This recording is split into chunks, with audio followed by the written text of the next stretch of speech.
Bismillahirrahmanirrahim. Assalamualaikum warahmatullahi wabarakatuh. Alhamdulillah, wassalatu wassalamu ala rasulillah wa ba'd. Yang kami hormati dan kami muliakan Ustadz kita, Ustadz Ishaq Abdul Razak Bakari hafizahullah ta'ala, para asatidzah dan jamaah sekalian yang dimuliakan oleh Allah subhanahu wa ta'ala. Alhamdulillah, kita terus bersyukur kepada Allah subhanahu wa ta'ala.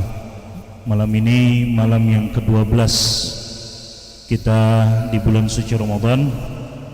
Mudah-mudahan Allah subhanahu wa ta'ala telah menerima 11 hari dari apa yang telah kita lakukan sampai dengan malam hari ini, dan mudah-mudahan Allah subhanahu wa ta'ala memberikan taufik untuk sisa dari hari-hari yang mulia dari bulan suci Ramadan ini. Bapak Ibu jemaah sekalian yang dimuliakan oleh Allah subhanahu wa ta'ala, judul yang dikasih oleh Ta'mirul Masjid, ya alhamdulillah. Jadi masjid ini salah satu hal yang sangat luar biasanya adalah setiap penceramah sudah dikasih judulnya pada saat dikasih undangan untuk permohonan untuk berceramah, ya, jadi sudah dikasih judul. Alhamdulillah, jadi tidak ambil jauh-jauh lagi. Masih berkaitan dengan judul yang pertama, ya, beberapa malam yang lalu di awal-awal malam, judul di awal-awal malam, bersabar membutuhkan pengorbanan. Yang kedua ini dikasih judul buah dari kesabaran itu, ya, pahala dari orang-orang yang bersabar dalam ketaatan kepada Allah subhanahu wa ta'ala. Bapak Ibu jemaah sekalian yang dimuliakan oleh Allah subhanahu wa ta'ala, jika kita membuka lembaran-lembaran Al-Quran dan hadis-hadis Nabi alaihi salatu wassalam, maka semua janji-janji untuk orang-orang yang beriman, untuk orang-orang yang bertakwa, dan janji yang tertinggi adalah surganya Allah subhanahu wa ta'ala, semua itu pula adalah janji-janji untuk orang-orang yang bersabar di atas ketaatan kepada Allah subhanahu wa ta'ala. Namun pada kesempatan kali ini saya ingin menyampaikan 3 ayat yang berkaitan dengan janji-janji tersebut atau balasan-balasan, ya, untuk orang-orang yang bersabar di atas ketaatan kepada Allah subhanahu wa ta'ala. Ayat yang pertama adalah firman Allah subhanahu wa ta'ala dalam surat Hud, di mana Allah subhanahu wa ta'ala mengatakan, fasbir innal aqibata lil muttaqin. Kata Allah subhanahu wa ta'ala, maka bersabarlah di atas ketaatan kepada Allah subhanahu wa ta'ala, bersabarlah. Kenapa? Innal aqibata lil muttaqin, sungguh kesudahan yang baik, akhir yang baik adalah untuk orang-orang yang bertakwa kepada Allah subhanahu wa ta'ala. Jemaah sekalian yang dimuliakan oleh Allah subhanahu wa ta'ala, kesabaran benar-benar akan mengantarkan kita kepada akhir yang baik, kalau bukan di dunia, di akhirat insyaallah ta'ala. Tapi menurut Syekh Abdul Aziz bin Baz, ayat ini paling utama di dunianya. Di dunia dulu dia akan diberikan akhir yang baik, buah dari kesabaran atas ketaatannya kepada Allah subhanahu wa ta'ala. Dan kalau dia tidak dapatkan, maka ada di akhirat, dan itu akhir yang paling baik lagi di akhirat. Bahkan dia bukan akhir sebenarnya, akhir yang merupakan awal dari kehidupan yang sesungguhnya. Akhir bagi kehidupan dunia dan awal dari kehidupan yang sesungguhnya, dia dapatkan balasan dari kesabarannya, jemaah yang dimuliakan oleh Allah subhanahu wa ta'ala. Dan para ulama mengatakan bahwa Allah subhanahu wa ta'ala katakan fasbir innal aqibata lil muttaqin, juga menunjukkan bahwa orang-orang yang bersabar di atas ketakwaan kepada Allah itulah yang akan membawakan kepada ketakwaan kepada Allah subhanahu wa ta'ala. Bagaimana kita bisa benar-benar bertakwa kepada Allah kalau kita tidak bersabar di atas ketakwaan tersebut? Jemaah yang dimuliakan oleh Allah subhanahu wa ta'ala, ini ayat yang pertama. Ayat yang kedua, ya, singkat-singkat saja. Ayat yang kedua disebutkan oleh Allah subhanahu wa ta'ala dalam surat Al-Baqarah tentang orang-orang yang bersabar dalam ketaatan juga, dan terlebih khusus lagi bersabar ketika dia tertimpa musibah. Allah subhanahu wa ta'ala mengatakan, wabasyiris sabirin, berikan kabar gembira kepada mereka orang-orang yang sabar. Siapa mereka yang dimaksudkan? Alladzina idza asabathum musibah qalu inna lillahi wa inna ilaihi raji'un. Yaitu orang-orang yang apabila mereka tertimpa satu musibah, subhanallah, ini orang sudah beribadah, ya, rajin beribadah kepada Allah Subhanahu wa taala, masih diberikan musibah lagi oleh Allah Subhanahu wa taala. Masih diberikan ujian lagi oleh Allah Subhanahu wa taala. Jangan pernah berpikir jemaah sekalian bahwa kalau kita sudah dekat dengan Allah, kita sudah taat kepada Allah Subhanahu wa taala, berarti kita sudah bebas dari ujian dan musibah. Tidak.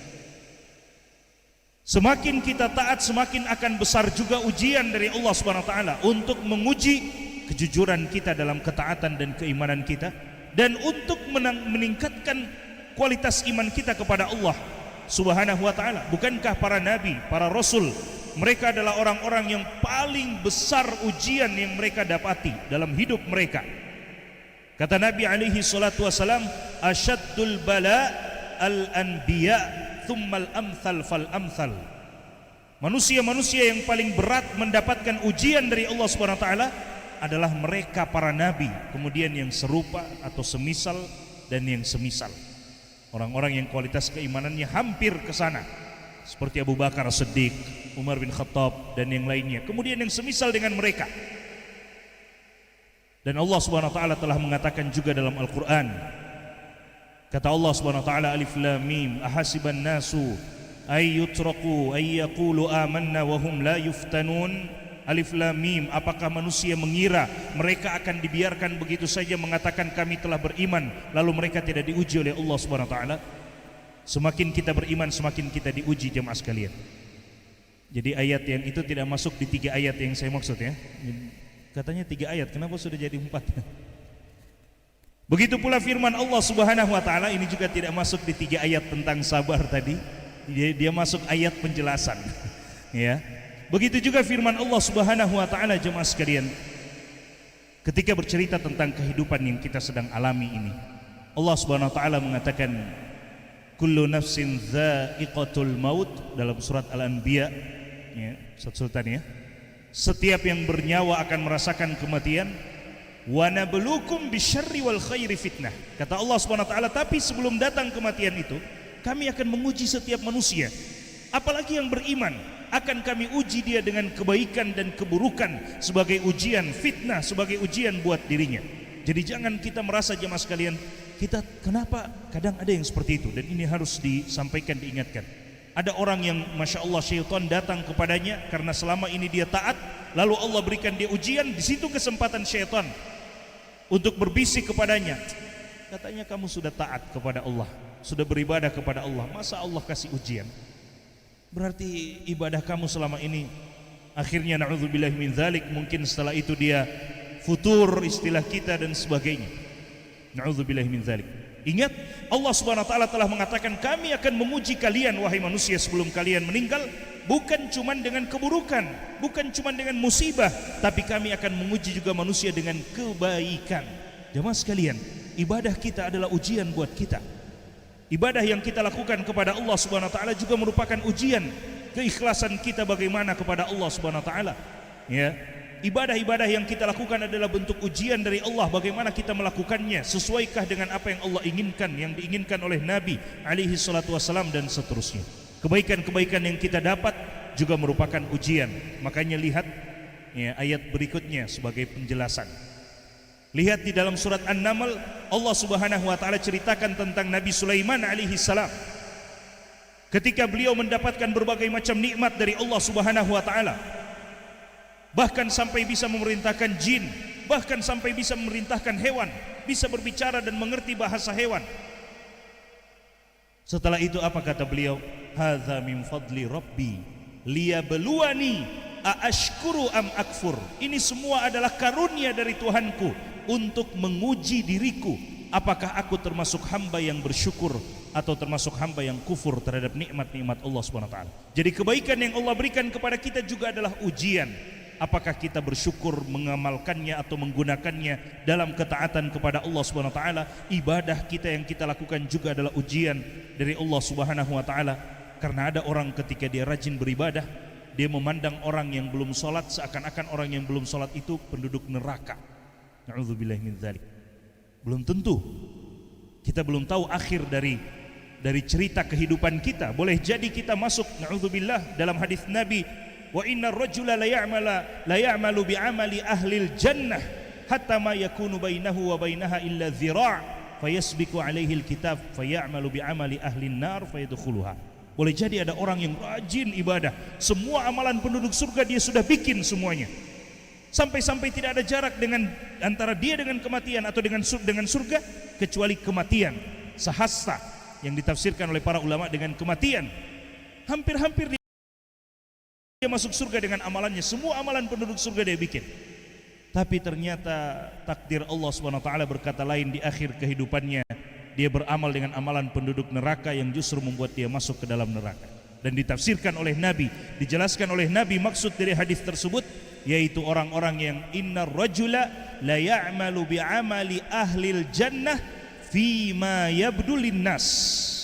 Kata Nabi alaihi salatu wassalam, ada orang yang beramal dengan amalan-amalan penduduk surga menurut pandangan manusia. Artinya yang diinginkan hanya pandangan manusia bahwa dia beramal dengan amalan penduduk surga, tapi di dalam dadanya tidak ada lillahi ta'alanya, tidak ada. Untuk Allah subhanahu wa ta'ala tidak ada.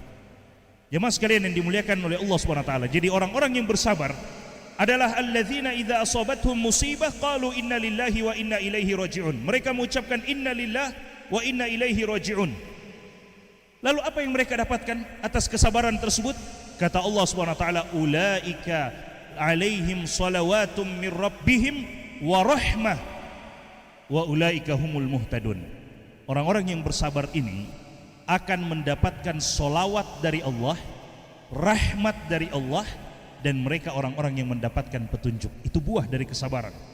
Jemaah yang dimuliakan oleh Allah SWT, mereka mendapatkan salawat dari Allah. Apa itu salawat dari Allah untuk hamba-hambanya?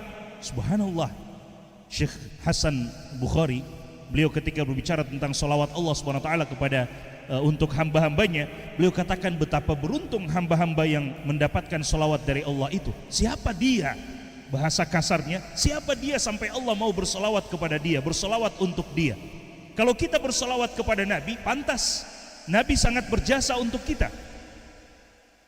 Insya Allah bisa dipahami jemaah sekalian. Nabi sangat berjasa untuk kita, maka pantas kita bersalawat, memperbanyak salawat kepada beliau. Tapi sekarang Allah yang bersalawat untuk kita. Siapa kita? Subhanallah, itu buah besar dari kesabaran. Allah katakan ulaika alaihim salawatum min rabbihim. Allah bersalawat kepada mereka. Apa salawat Allah kepada hamba-hambanya? Kata para ulama tafsir, Allah memuji hamba-hamba itu di depan para malaikatnya. Allahu Akbar. Allah memuji hamba-hamba tersebut. Mudah-mudahan kita termasuk di dalamnya. Allah Subhanahu wa taala memuji hamba-hamba itu di depan para malaikatnya. Bahkan Allah menambahkan bukan hanya pujian, kata para ulama, salawat Allah kepada hamba-hambanya, pujian Allah di hadapan para malaikat, serta rahmat dan taufik Allah untuk dia. Dan Allah tekankan lagi wa rahmah, Allah wa rahmah, Allah berikan rahmat untuknya. Wa ulaika humul muhtadun, mereka adalah orang-orang yang mendapatkan hidayah, orang-orang yang bersabar tadi. Ayat ketiga dalam surat Az-Zumar ini lebih hebat lagi jemaah sekalian. Allah Subhanahu wa taala mengatakan innama yuwaffas sabiruna ajrahum bighairi hisab. Hanya saja orang-orang yang bersabar itu yang akan dilipat gandakan atau disempurnakan atau diberikan pahalanya tanpa ada batasan. Sudah selesai. Tidak ada batasan untuk orang-orang yang sabar pahala di sisi Allah Subhanahu wa taala. Kalau sholat berjamaah 27 derajat lebih afdol daripada sholat sendirian, masih ada Nabi SAW katakan 27 derajat. Untuk amalan-amalan secara umum, siapa yang membaguskan Islamnya, dalam hadis Abu Hurairah, man ahsana islamahu, siapa yang membaguskan Islamnya, faqulu amalin ya'maluhu, setiap amalan yang dia lakukan akan dilipat gandakan menjadi 10 ila 700 dhi'fin, sampai 700 kali lipat. Masih ada angkanya 10 sampai 700. Tapi untuk orang-orang yang bersabar, kata Allah Subhanahu wa taala, bighairi hisab, hanya Allah yang tahu balasan apa yang paling bagus, yang paling pantas untuk didapatkan untuk mereka yang bersabar. Mudah-mudahan kita semua termasuk orang-orang yang senantiasa bersabar dalam ketaatan kepada Allah Subhanahu wa taala. Dan disebutkan, ini hadisnya masih dipertentangkan oleh para ulama, disebutkan dalam satu riwayat bahwasanya Nabi mengatakan innamas sabru bitasabbur, hanya saja sabar itu dengan melatih diri untuk bisa bersabar. Jadi kita harus terus melatih jemaah sekalian. Mudah-mudahan Allah SWT memberikan taufik kepada kita. Ini yang bisa kami sampaikan. Wassalamualaikum warahmatullahi wabarakatuh.